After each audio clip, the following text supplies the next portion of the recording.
Un an. Lecture du 6 mars. Marc, chapitre 12, versets 38 à 44. Il leur disait dans son enseignement, « Gardez-vous des scribes, qui aiment à se promener en robe longue et à être salués dans les places publiques, qui recherchent les premiers sièges dans les synagogues et les premières places dans les festins, qui dévorent les maisons des veuves et qui font pour l'apparence de longues prières. Ils seront jugés plus sévèrement. » Jésus, s'étant assis vis-à-vis du tronc, regardait comment la foule y mettait de l'argent. Plusieurs riches mettaient beaucoup. Il vint aussi une pauvre veuve. Elle y mit 2 petites pièces, faisant un quart de sou. Alors Jésus, ayant appelé ses disciples, leur dit, « Je vous le dis en vérité, cette pauvre veuve a donné plus qu'aucun de ceux qui ont mis dans le tronc, car tous ont mis de leur superflu. Mais elle a mis de son nécessaire, tout ce qu'elle possédait, tout ce qu'elle avait pour vivre. » Marc, chapitre 13, versets 1 à 13. Lorsque Jésus sortit du temple, un de ses disciples lui dit, « Maître, regarde quelle pierre et quelle construction. » Jésus lui répondit, « Vois-tu ces grandes constructions? Il ne restera pas pierre sur pierre qui ne soit renversée. » Il s'assit sur la montagne des Oliviers en face du temple, et Pierre, Jacques, Jean et André lui firent en particulier cette question. « Dis-nous quand cela arrivera-t-il, et à quel signe connaîtra-t-on que toutes ces choses vont s'accomplir ?» Jésus se mit alors à leur dire, « Prenez garde que personne ne vous séduise, car plusieurs viendront sous mon nom disant c'est moi, et ils séduiront beaucoup de gens. Quand vous entendrez parler de guerre et de bruit de guerre, ne soyez pas troublés, car il faut que ces choses arrivent, mais ce ne sera pas encore la fin. Une nation s'élèvera contre une nation et un royaume contre un royaume. Il y aura des tremblements de terre en divers lieux. Il y aura des famines. Ce ne sera que le commencement des douleurs. Prenez garde à vous-même. On vous livrera aux tribunaux et vous serez battus de verges dans les synagogues. Vous comparaîtrez devant des gouverneurs et devant des rois à cause de moi, pour leur servir de témoignage. Il faut premièrement que la bonne nouvelle soit prêchée à toutes les nations. Quand on vous emmènera pour vous livrer, ne vous inquiétez pas d'avance de ce que vous aurez à dire, mais dites ce qui vous sera donné à l'heure même, car ce n'est pas vous qui parlerez, mais l'Esprit Saint. Le frère livrera son frère à la mort et le père son enfant. Les enfants se soulèveront contre leurs parents et les feront mourir. Vous serez haïs de tous à cause de mon nom, mais celui qui persévérera jusqu'à la fin sera sauvé. Nombre, chapitre 6.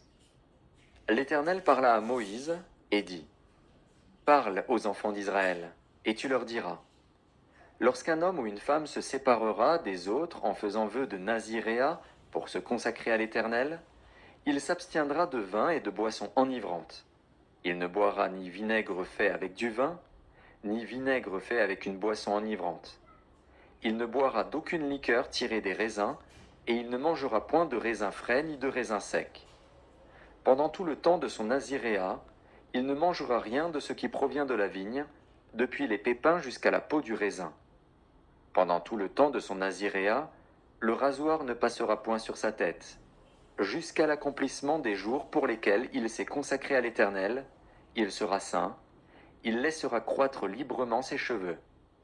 Pendant tout le temps qu'il a voué à l'Éternel, il ne s'approchera point d'une personne morte. Il ne se souillera point à la mort de son père, de sa mère, de son frère ou de sa sœur, car il porte sur sa tête la consécration de son Dieu. Pendant tout le temps de son naziréat, il sera consacré à l'Éternel. Si quelqu'un meurt subitement près de lui, et que sa tête consacrée devienne ainsi souillée, il se rasera la tête le jour de sa purification, il se la rasera le 7e jour. Le 8e jour, il apportera au sacrificateur 2 tourterelles ou 2 jeunes pigeons à l'entrée de la tente d'assignation. Le sacrificateur sacrifiera l'un comme victime expiatoire et l'autre comme holocauste, et il fera pour lui l'expiation de son péché à l'occasion du mort. Le Naziréen sanctifiera ainsi sa tête ce jour-là, il consacrera de nouveau à l'Éternel les jours de son naziréat, et il offrira un agneau d'1 an en sacrifice de culpabilité. Les jours précédents ne seront point comptés, parce que son naziréat a été souillé. Voici la loi du Naziréen. Le jour où il aura accompli le temps de son naziréat, on le fera venir à l'entrée de la tente d'assignation.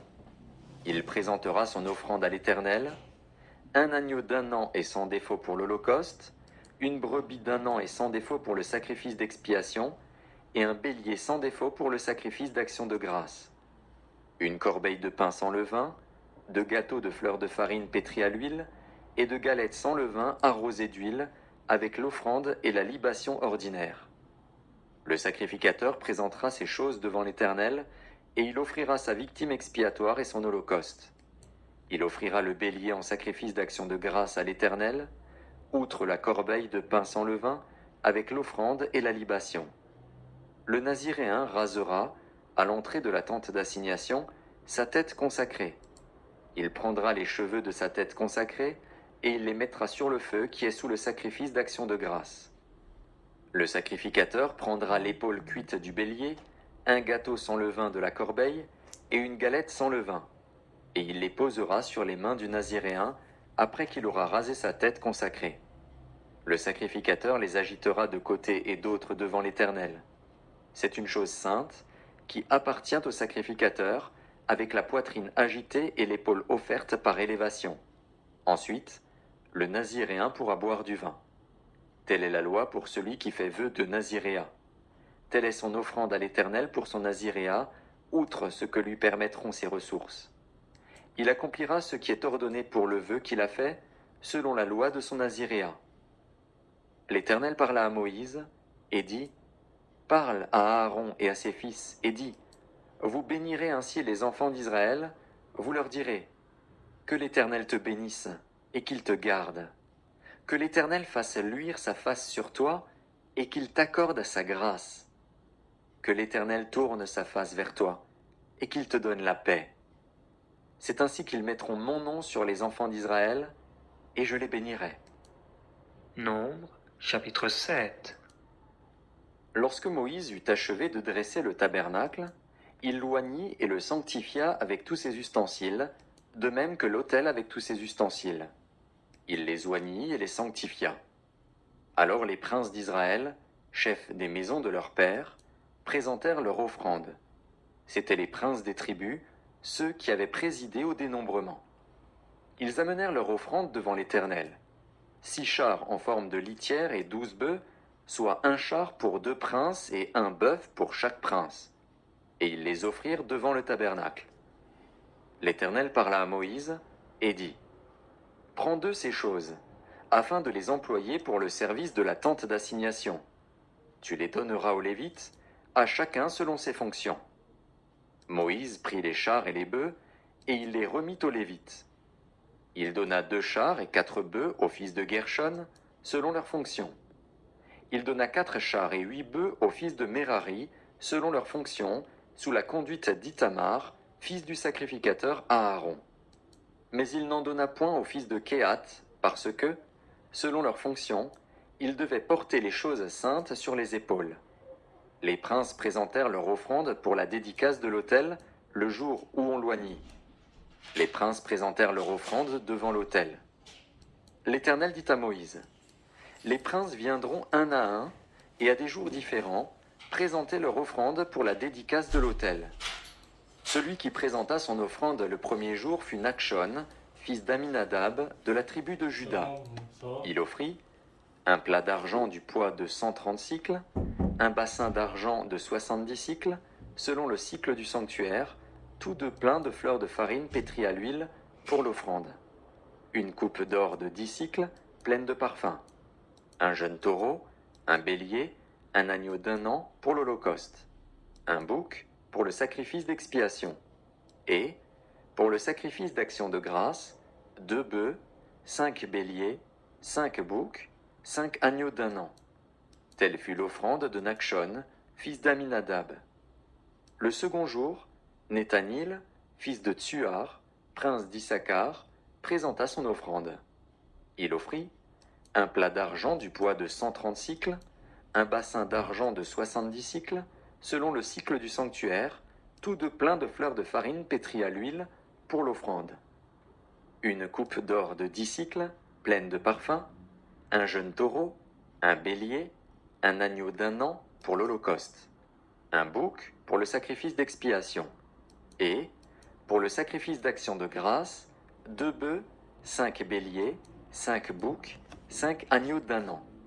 Telle fut l'offrande de Nethanil, fils de Tsuar.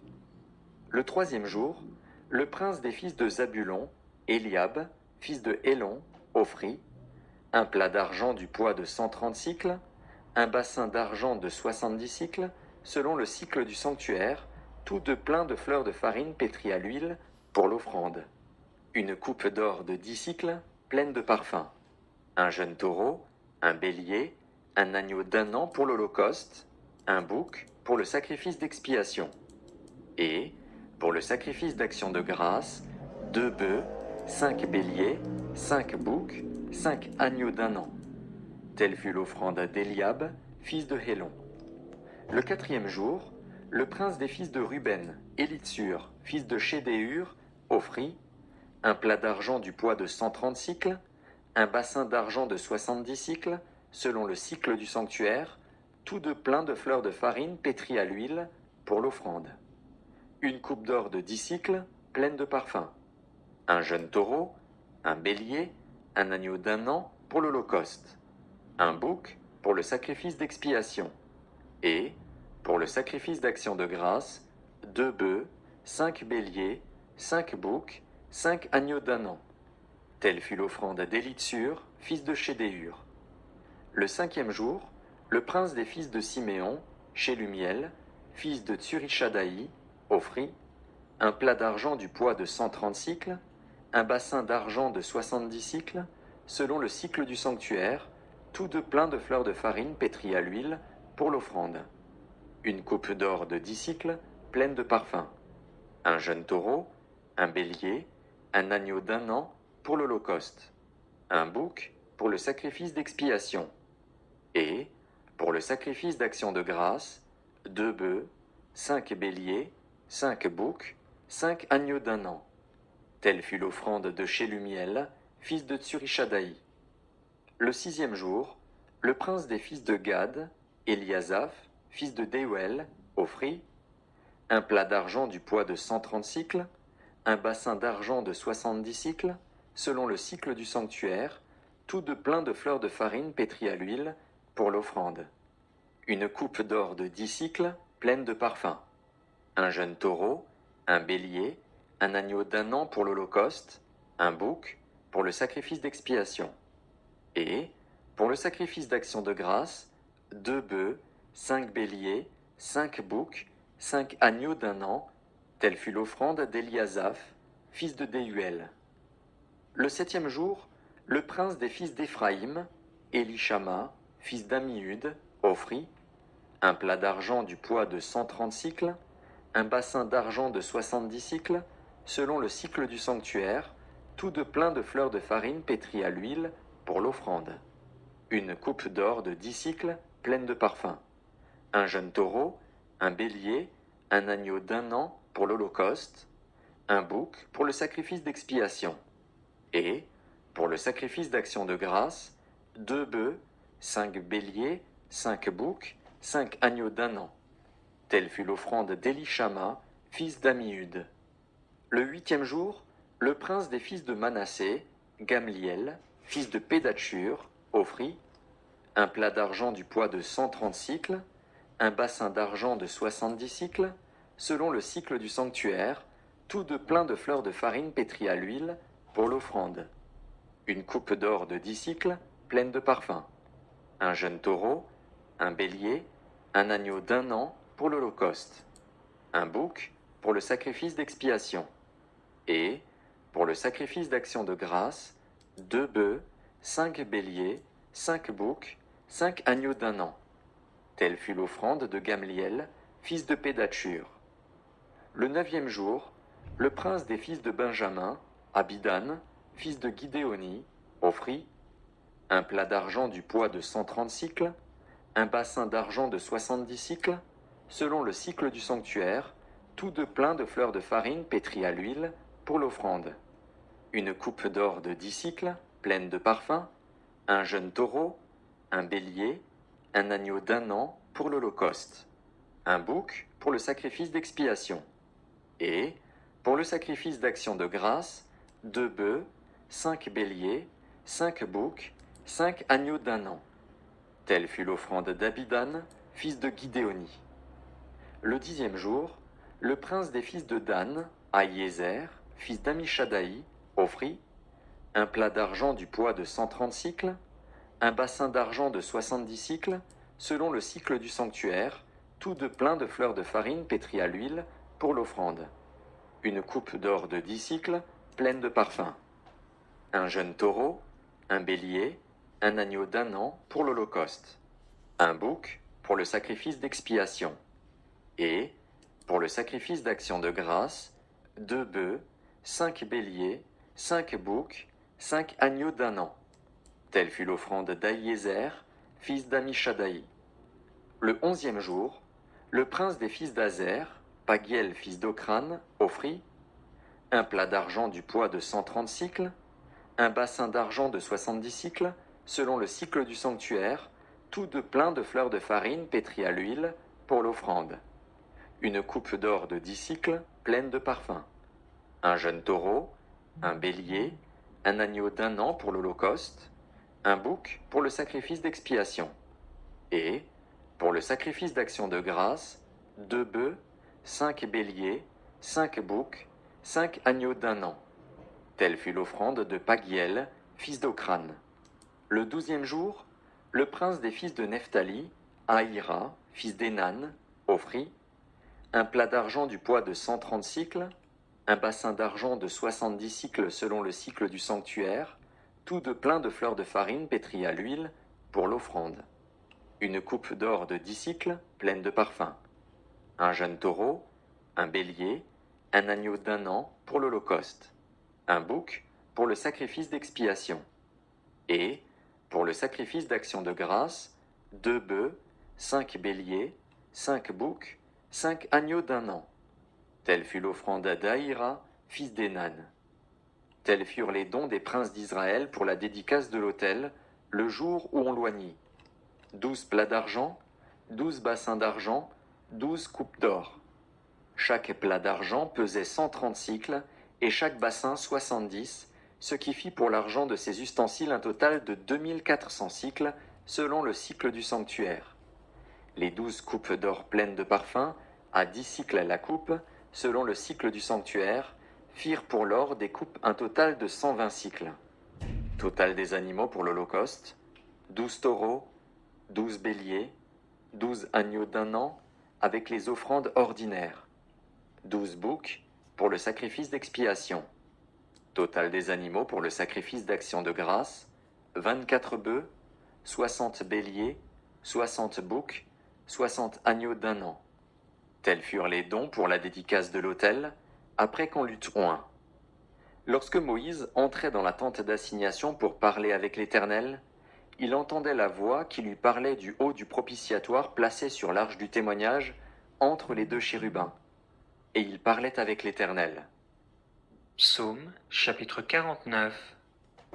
Au chef des chantres, des fils de Corée, psaume. Écoutez ceci, vous tous, peuple, prêtez l'oreille, vous tous, habitants du monde, petits et grands, riches et pauvres. Ma bouche va faire entendre des paroles sages, et mon cœur a des pensées pleines de sens. Je prête l'oreille aux sentences qui me sont inspirées, j'ouvre mon chant au son de la harpe. Pourquoi craindrais-je au jour du malheur, lorsque l'iniquité de mes adversaires m'enveloppe? Ils ont confiance en leurs biens et se glorifient de leur grande richesse. Ils ne peuvent se racheter l'un l'autre, ni donner à Dieu le prix du rachat. Le rachat de leur âme est cher et n'aura jamais lieu. Ils ne vivront pas toujours, ils n'éviteront pas la vue de la fosse, car ils la verront. Les sages meurent, l'insensé et le stupide périssent également. et ils laissent à d'autres leurs biens. Ils s'imaginent que leurs maisons seront éternelles, que leurs demeures subsisteront d'âge en âge, eux dont les noms sont honorés sur la terre. Mais l'homme qui est en honneur n'a point de durée. Il est semblable aux bêtes que l'on égorge. Telle est leur voix, leur folie, et ceux qui les suivent se plaisent à leur discours. Comme un troupeau, ils sont mis dans le séjour des morts. Et la mort en fait sa pâture. Et bientôt, les hommes droits les foulent aux pieds. Leur beauté s'évanouit, le séjour des morts est leur demeure. Mais Dieu sauvera mon âme du séjour des morts, car il me prendra sous sa protection. Ne sois pas dans la crainte parce qu'un homme s'enrichit, parce que les trésors de sa maison se multiplient, car il n'emporte rien en mourant. Ses trésors ne descendent point après lui. Il aura beau s'estimer heureux pendant sa vie, on aura beau te louer des jouissances que tu te donnes. Tu iras néanmoins au séjour de tes pères, qui jamais ne reverront la lumière. L'homme qui est en honneur et qui n'a pas d'intelligence est semblable aux bêtes que l'on égorge. Proverbe, chapitre 10, versets 27 et 28. La crainte de l'Éternel augmente les jours, mais les années des méchants sont abrégées. L'attente des justes n'est que joie, mais l'espérance des méchants périra.